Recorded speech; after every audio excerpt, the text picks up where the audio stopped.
Salut tout le monde, bienvenue sur la chaîne du Commodore pour le Normandy Cartel. Aujourd'hui, je vais vous présenter le Tannhäuser Gate V2, un petit dripper de 24 mm. Donc on va commencer par le petit bundle. Le petit bundle parce qu'il y a juste 3 joints, 4 vis qui sont hexagonales et une petite clé Allen. Alors à noter que le pin BF est bien fourni, mais la clé Allen pour le pin BF ne l'est pas. Voilà. Maintenant, on va passer sur ce qui nous intéresse. Ce petit dripper Tannhäuser, donc c'est très mal distribué par chez nous. Et j'en avais déjà testé un autre précédemment et j'avais vraiment bien aimé. Donc j'ai voulu retenter l'expérience. Donc on va voir ça en détail. Tac. Alors on va aussi le dévisser quand même, ça va être plus facile. Tac. Voilà. Donc pour ce qui est du plateau, c'est un plateau qui est postless, donc les vis de type hexagonal. Donc le montage est très aisé, on va dire il n'y a aucun souci, il y a une cuve profonde, suffisamment de place pour bien le gaver en jus. Maintenant, revient là. Le dessous pareil. Alors moi ce qui m'a plu aussi c'est la qualité de réalisation du dripper. Il est vraiment très propre, des belles gravures, un plateau qui est très bien fini. Alors il y en a eu plein, hein, des drippers comme celui-ci, il y a eu une ribambelle. Et celui-là c'est la dernière évolution, on va dire. Tac. Donc, pareil, hein, c'est propre. Il y a de la matière, il y a un joli dôme. Qui est plutôt bien usiné. Bon par contre il n'y a pas de redirection d'air, quoi. C'est vraiment usiné en face. Même sur le baril, la même chose. Et j'aime bien, la gravure est vraiment profonde, c'est super sympa. Finition est bonne. Bon, le drip tip, on va en parler quand même aussi. Bon, c'est un 24 mm, donc il n'est pas si désagréable que ça. Mais bon, moi j'ai fait un autre choix, un petit peu comme d'habitude. Et je vais lui adjoindre le drip tip du Ragnar, qui est légèrement plus petit, mais il va relativement bien. Pour ma part, je trouve. Tiens, on fait une marque. Voilà, les joints sont secs. Donc au niveau de l'airflow, on va pouvoir vraiment le restreindre, hein, parce qu'il est vraiment très aérien. Puis maintenant, on va passer peut-être à l'étape du montage. Hein. Allez, est-ce que je fais ça en live? Non, on va faire une petite coupure quand même, ça va plus vite. Bon alors, qu'est-ce que ça donne? J'ai placé des coils dessus de 3 mm, que j'ai coupé à 4 mm pour la longueur de patte. Alors je l'ai également testé avec des coils en diamètre de 2,5 et honnêtement ça fonctionne très très bien. Alors l'erreur que j'ai fait au premier montage, c'est que j'ai placé les coils sur les extrémités parce que je voulais taper dans les airflows. Mais alors très mauvaise idée. Ce qui marche le mieux pour moi, c'est vraiment de les recentrer. Et là j'ai utilisé que des coils industriels, hein. Donc vous voyez, ils sont légèrement bleutés. Pourtant c'est du NI 80, mais bon, signe que le fil est assez d'entrée de gamme, on va dire. Donc bah voilà, bon, maintenant petit cotonnage, hein. Ça va être plus rapide. Hop. Dose minimale, hein. J'ai vraiment été radin. Ouais, donc au début, ouais, j'ai quand même une petite surprise. Je me suis dit, tiens, il est pas si terrible que ça en fait. Et vraiment, j'avais mal placé les coils. Avec un bon placement, ça va nettement mieux. Tac. Voilà. Ouais, on va quand même légèrement retirer les traits de coupe. Pour un dripper, hein, est-ce que c'est vraiment utile? Pas vraiment. Mais qui peut le plus, peut le moins.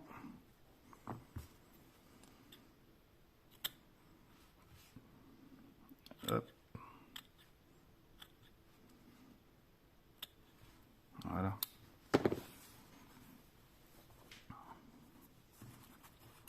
Bon, j'ai quand même mis une sacrée dose. Peut-être en enlever quand même un petit peu. Et je vais même pas tout retirer les traits de coupe. Voilà, ça va être mieux. Alors voyons voir. Bah oui que c'est mieux. quand même laisser la place pour l'airflow. Allez, hop. Ouais. Oups. Elle n'est pas facile de bien voir en plan câble, en plan tab. Hop. Vas-tu filer là-dedans, toi? Voilà.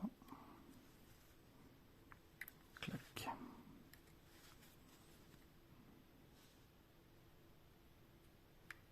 Un petit peu trop de longueur de ce côté-ci. Ouais, bon. Le coton, c'est la réserve de jus. Parlons de jus, il est où? Il est là.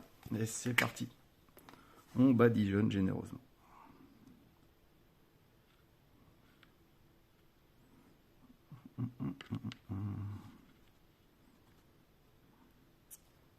Avec ça, je vais me régaler.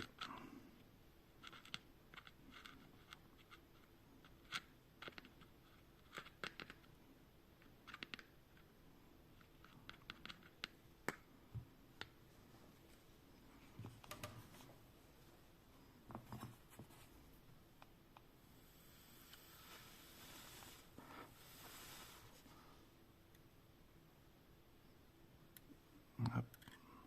Plus facile à replacer lorsque le coton est humidifié. Voilà.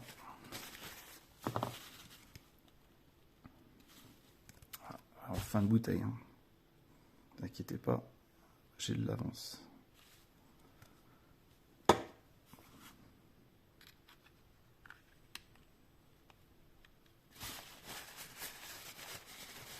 Voilà, donc un petit dripper en 24 mm. Maintenant, je vais vous faire quand même écouter l'airflow parce que vraiment, il est très aérien. Donc, alors là, j'ai fait une petite marque, hein, je rêve pas. Hein. Bon, bref. Allez, on va quand même lui mettre un peu de watts. Bon, allez, on va commencer doucement. Moi, j'ai une vape assez bourrine, on va dire. Donc, j'ai commencé à 90 watts. J'ai un preheat en hard. C'est une box qui marche quand même relativement bien, qu'on voit vraiment bien. Un chipset qui est vraiment agréable. Donc, je vous fais écouter l'airflow tout ouvert.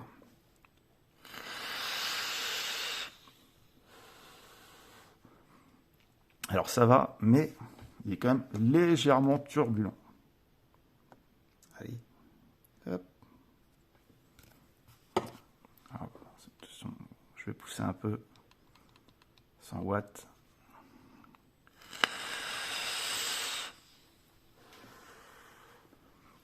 Alors vous m'entendez, je prends des grosses bouffées quand même. Si je prenais des bouffées plus tranquillement, il y aurait moins de bruit. Je referme de moitié.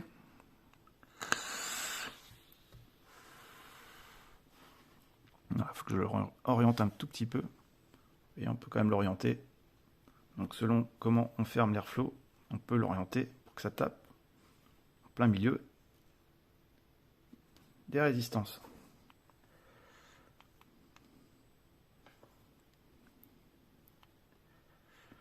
Voilà.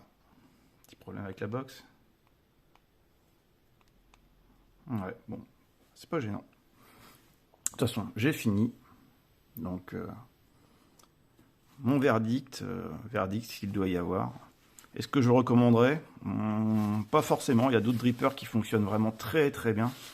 Donc, on est déjà bien servi avec des drippers de très haute qualité. J'ai voulu acheter celui-ci parce que vraiment il me faisait envie. Il avait un look sympathique. Tac, on va le mettre sur le box.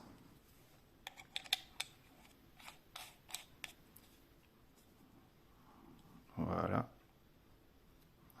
Fermé de moitié pour ma part, un peu orienté, 110 watts sur DNA, forcément, c'est un chipset qui envoie juste ce qu'on lui demande, pas plus, donc 0,19.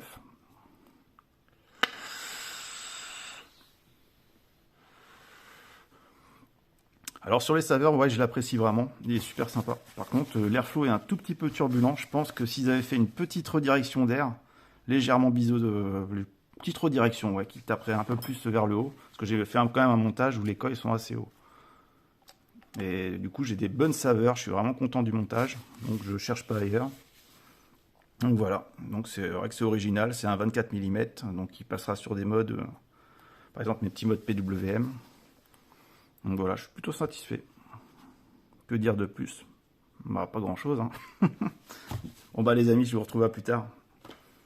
Et puis, bon après-midi. Ciao, ciao.